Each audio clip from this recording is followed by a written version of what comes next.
Good morning from Panhandle Outdoors, America's only daily outdoor TV show. Your source for fishing, hunting, and information for folks who enjoy the great outdoors. Now sit back, relax. It's Panhandle Outdoors. Good morning. Welcome to Panhandle Outdoors. This is Bill Allen sitting in for Winston Chester.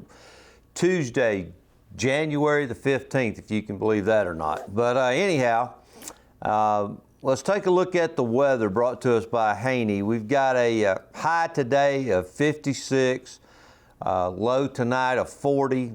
Winds are north 5 to 10. You know, they're going to be a little more than that. And tonight, north out of 10th. So it's going to be cool. Should be a very pleasant day. Tide situation in Panama City is pretty good. Low at 315, this low was at 315 this morning with the high at 542, and the peak times today 6:30 to 8:30 this morning. So by the time you finish the show and the coffee, it's going to be time to run out there. It is listed as a very high activity, a very good morning to be fishing. So water's a little stained still, but there are some fish being caught. We'll talk about that in just a little bit. Looking at Apalachicola at Bluntstown, it is 18.6 feet. It crested at over 20 feet, I think, last Tuesday. It's on a very slow fall. Saturday's predicted to be 17 feet, and it's for people who, it's just tough down there right now. It's about impossible to squirrel hunt. There's no land anywhere, and we haven't had our family trip down there and to squirrel hunt and catfish and do those kind of things. And in fact, Bill and I haven't been to the houseboat with water this high. It's just really tough. And for those of you who are down there trying to fish, and I don't think there's many of you, just be careful. Water gets that high, it floats all kind of things back into the river when it starts to fall. Choctawhatchee at Caryville is 9.6. It is fairly steady right now, but it has fallen a little bit. There's still a lot of water there. At Ebro there up to the landing, it's it's not in the parking lot, but it was. It's a little bit less than that now. So anyway, that's pretty much the situation right now. It's kind of tough, but we got some special guests. We're going to come back. We're going to have some videos, some pictures. Going to do an equipment review, so it should be a very interesting show. Stay tuned. We'll be right back.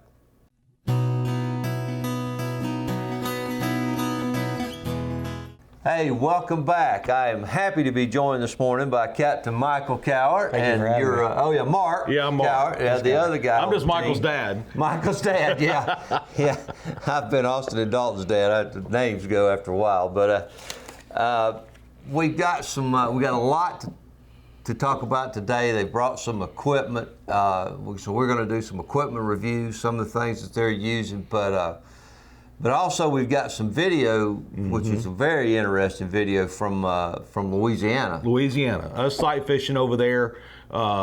This is the pre-fishing from when we finished second in just outside Houma. It's really excellent. We get asked all the time in seminars, even everywhere we go, what's the difference between how you fish here and fish there? Everybody knows what it's like to go to venison fish.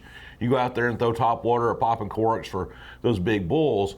But to get in there and sight fish in the marsh for slot fish is really cool. And a lot of people don't understand it. They see the boats with the towers, they see all this stuff, but they don't understand how it works. So this video really shows it in detail. Yeah. So yeah, it's amazing how close and. No, it's literally like a sniper. You see a fish, you throw to him, and you either hook him or don't. You pass on this fish to throw to that fish. It's the craziest thing ever. Yeah. It's really cool. Yes. And what were you throwing over there? Well, Michael, what do you like to throw? I like to throw either like a 4-inch paddle tail, like a swim bait, like we like to throw here, or I'll throw a lot of times like a Z-Man turbo crawl, like crawfish action. It kind of imitates a crab, but it just a lot of action, they see it and they just want to attack it. They're not real shy over there. if they're not pressured too hard, they'll pretty much crush anything. But they really like hitting that crawfish. Right. So you want to go to the video, Bill? Yeah, let's do. All right. So, when as you watch, as we're kind of going in, a lot of where we go, you're having to fight to get back to some of these ponds. It's really, really interesting, as we sit there and we try to figure out different spots. Well, Michael saw that we could get through this is cane, we could get through this cane and be able to get all the way back into this back hole. As you can see, you wouldn't think there's no shot. If I was looking on the satellite picture, and it showed there was a pond on the other side, and he thought I was crazy for the longest time, but sure enough, we actually it finally appears. As you can see, I mean, we're barely got enough water to float to cut through this spot. We get over there, there's a lot of water back in there. Well, that tower is critical. Oh, it is. Yeah. And that tower is, our feet are at 5 feet. It's anchored down with these really cool things called Kennedy tie downs. They're two inset, you screw eye bolts into the deck into a flush mount. It's like a tapped bolt, basically. Yeah, it really is cool. So when you take them out, it's totally flush. You don't have anything sticking up off the deck. And the reason you see that we've got like those pool noodles on there, we lay this thing down in the boat when we're running, so you don't want it to beat the floor up. And as we're coming through, now we're sight fishing, and as we come up, Michael sees a fish. He makes one cast, and bam, he is going to get hooked up just like that. It's really something to see, and that's what we're doing. And that's an overcast day too, which really isn't ideal. But when you have water that's so clear, those fish over there for some reason tend to be really, really bright red, glowing orange. So they stick out like a sore thumb. Or, sometimes over here on the white sandy bottom and stuff like that, you'll get some redfish that are really gray, white color. But over there, these fish are super either bright gold orange. or, like I say, it's overcast. You really don't see it. You can see Michael down on the deck with this boat. Believe it or not, that fish is a measure fish, but it's not a big enough fish to do any good. Sure. Over there, when we're doing this, almost 95% of the time, we're throwing, 7 foot medium heavy bait casting rods with. We throw 13 fishing Concept C's, Concept A's. And the new Concept TXZ, which we're really looking forward to this year, we'll be throwing that this year. But as you can see, I mean, it's literally you're seeing a fish and you're hooking up. And for us, it's the most fun. The one thing you have to do is we're pre-fishing here, and it's a big area, and we're looking for certain fish. We're selecting a fish to bring it in the boat and measure the fish to see how much it weighs, how long it is, and well, earlier in the week we'll catch some if we're looking for different areas to see what size fish they are. A lot of times you can just look at them and see that it's a good fish, but when we find good fish, you don't want to catch them all before the tournament. So a lot of times we'll just take a bait and really just cut the hooks off. Some of the Z-Man jig heads hold onto the plastic so well that you can cut the hooks off and the plastic will still stay on, and you can see what they want to eat, and you can go ahead and get that variable out of the way, color or bait, and just throw a bait out there without a hook on them and watch them eat it and then pull it out of their mouth. So you're not catching your fish for the next day, but at least you know that they're there and you know what they're feeding on. And so, that's exactly right. Now, this tournament this week, like I say, we finished second. It's the IFA tour over there. This is on a Sunday, I believe, or Monday. So we're 4 or 5 days away from tournament day. We won't catch a fish after leading 3 to 4 days up. We don't want to catch another fish. But like Michael says, we'll take a spoon and cut the hook off, or we'll take these baits and cut the hook off. And see, when you can see the power of these rods, we're able to flip those fish in the boat. And those are, like I say, there are 13 fishing bait casting rods. They're excellent equipment. We're throwing 50-pound braid, sometimes 65-pound braid. And, the one thing you learn pretty quick on bait casters, the heavier the braid, the easier it is to throw. It's opposite from what it is on a spinning reel. Control it a lot better. How deep is the water where you see them there? Anywhere between 2 foot to 4 foot, sometimes less than a foot. But there's even when it's 3-4 foot water, there's so much grass, hydrilla, like eelgrass, stuff like that over there that it's weird because you'll sometimes on these clips you'll see me hooking up or him hooking up like so close to the boat. You're thinking how do you just now see that fish? But there's so much grass, they'll get down in that grass and then they'll pop up. So you got to move slow because a lot of times you'll think there's nothing in front of you, and you look that way, and all of a sudden there's a fish right next to the boat that was not there. And it's kind of funny sometimes. We've catch some really nice here, fish. if a fish even feels a boat, it's gone. There, literally, sometimes they'll be swimming right by the boat with you, and you can drop down and hook him. Yeah. Craziest thing you've ever seen. Here. Well, and also too, again, that's up in the northern part of the marsh. It's away from where all the guys are going. Let's say down to Venice and stuff like that to fish.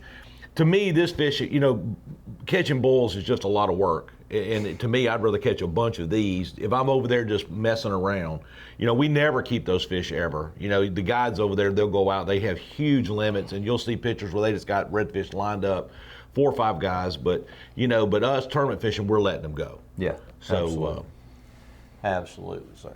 All right, well, great. That was a lot of fun. We're going to come back. We're going to do some equipment review, and we've got some pictures for you on a more of a local scale.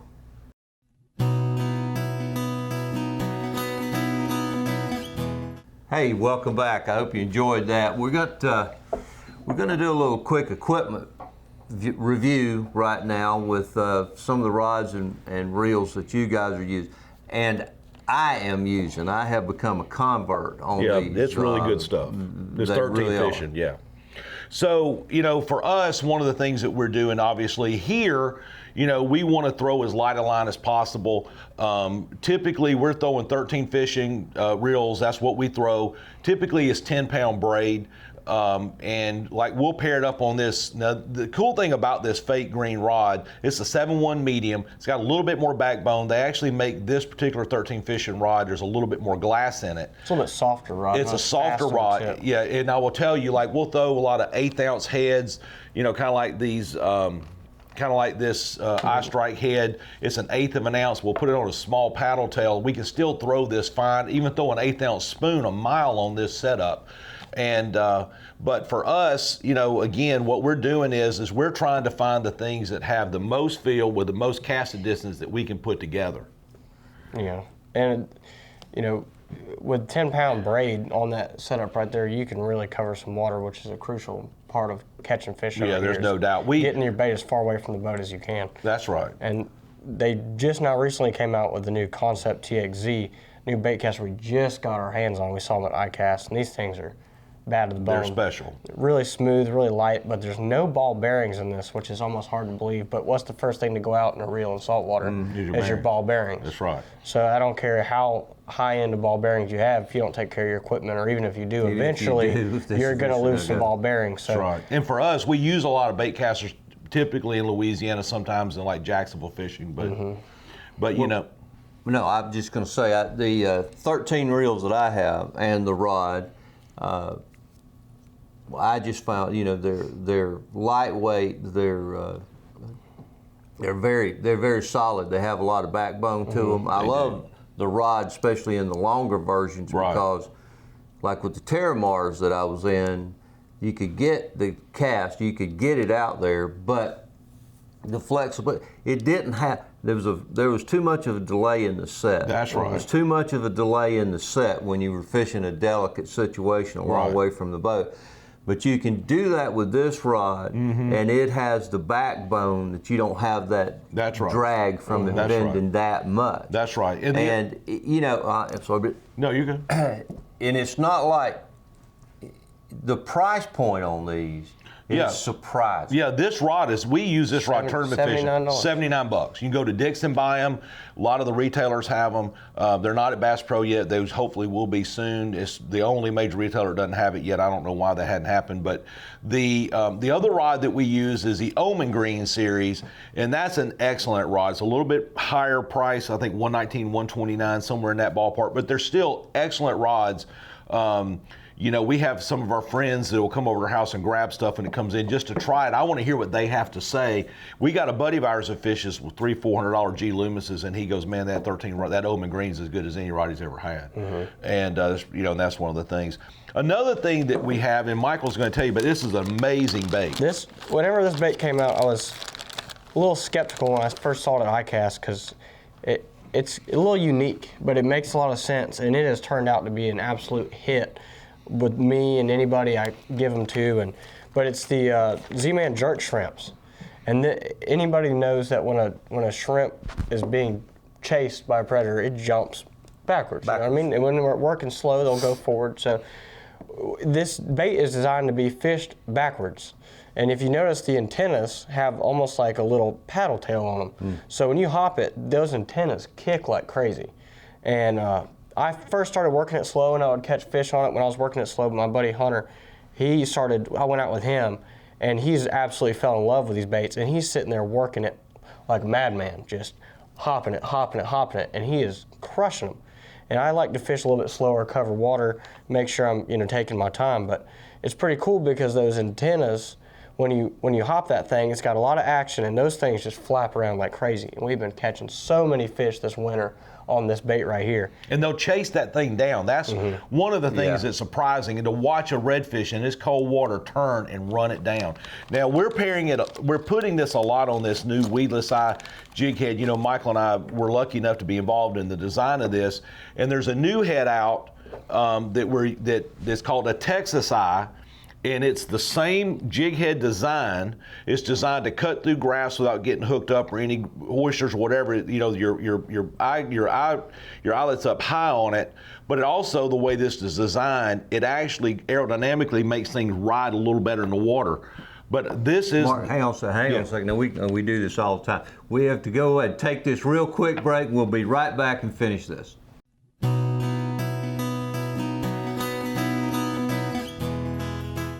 Okay, welcome back. Let's continue that thought, Mark. All right. I'm sorry. So what they did was they took this same design off of this head, and this head is, like I say, is designed to be able to get through without getting hung up on grass, things of that nature, and it really does work. It's excellent. The weed guard, the way it's designed, at the hook, very low pressure to pop it. But up here, it takes a lot of pressure to move it. So it was a lot of thought went into that. But they came back and they created this, take the same basic design of the head. This is a Texas eye jig head. This is the weedless eye jig head. But the other thing that they did is that this head is free. So your bait gets a ton of action when it's swimming. You take this on that, it's going to sit like this on the bottom. This bait's buoyant. It'll sit like this. You hop it, it kicks and swims. If you put it on this jig head, that body will be moving in the current. It's really a pretty cool setup. The other thing is you'll see with these Z-Man heads is that these are iStrike and Z-Man partner together to create this stuff. They have different color eyes. So you're trying to match it to the water, match it to the bait. They have them in white, kind of a gold. They have it in this red, a glow. Yeah, it's really a cool system to use. And, another thing that Michael's been throwing a lot of is this 4-inch jerk shad, Michael. Yeah, they've always had the 5-inch for years. That's one of the first Z-Man baits we ever used. But then I started using the jerk, or the streaks in the 3 3/4 inch, and they're small. They're really like a finesse bait, and they're really for freshwater. But they finally came out after all these years with a 4-inch jerk shad. It's got a little more body to it, and it's scented with that inshore Procure. So it is a awesome setup, and it pairs really good with the weedless eye head. And I haven't been fishing them that long since they just came out, but I know that this coming summer when all the white baits in the bay, this will be a killer combination, because I caught so many fish on those little streaks last year, I couldn't barely keep count. So, Bill, we'll go to some of these pictures if you want. Now, here's a really good picture of Michael with that bait in your hand. That redfish, that's over right off North Bay, that redfish chased that bait down. It came up off the flat and, ran it down. We saw him tailing, and we threw up there at him, and he kind of disappeared on us, and I wasn't exactly sure where he went. Next thing I know, he is humped up behind it. Just coming that is a healthy West Bay, North Bay redfish right there. Kid. Now, some of these other fish that we've got, now here's a fish that Michael got in the bay, is almost dark. That is a toad. That's out near the pass, right, Michael? Yeah, we caught him just messing around with we had a big tide swing last week, and we were out there in the pass. And you caught him on artificial, right? Yeah, all on artificial, but that was a lot of fun. Now here's a... Where'd y'all catch that? Okay, well, I'll show you this one in a second. Now this redfish right here now, that's a pretty red. I'm going to tell you, our fishing in the bay is on fire. And Michael's out all the time. Now, Michael filmed all day Friday, wasn't it, Michael? Yeah. And, like we always say, there's no more pressure than when you're catching fish when you're filming. Yeah, turn the camera on and see what happens. That's, I mean, our bait system is healthy. I think that, one of the things that happened, there's the storm as devastating as it is, it's really helped our fishing. Now, this is a really cool picture. Now, Michael and I were out in Texas at Troy Seifert's Ranch, High Point, and I shot that 10-point, big high 10-point. With your crossbow? With my crossbow at about 30, 35 yards. Well, Michael had this big it's turkey season out there, and he had this big Rio Grande. That's a Rio Grande. It is huge, and he hit that. He was deer hunting. Tell him a story, Michael. Well, I was sitting in the stand with my bow, and there was a bruiser 8-point came in, one of the biggest 8-points I've ever seen. Big old body deer, and he just never really gave me a good shot, and I couldn't quite take it anymore after sitting there. And after he came in and left, never gave me a shot. And all of a sudden I had like 10 turkeys come in on me, ran off the deer.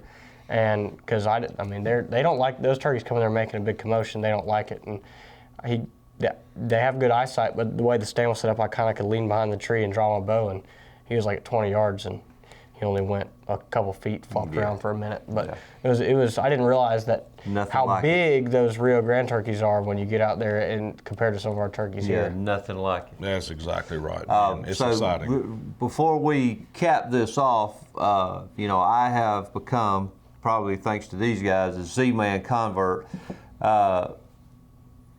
Just the amount of time, the amount of fish that you can get out of a Z-Man bait, it saves you a fortune. Oh, there's no doubt. Because you see these kind of delicate things, trimmings on a bait, and on a gulp or something, they're going to be gone. Yeah, in the first cast. Well, not only that, but they're cheap to begin with. Yeah, they're not an expensive thing. But these are only a puffer, just about a puffer is the only thing that's going to tear that up. You can't do anything to stop them. So.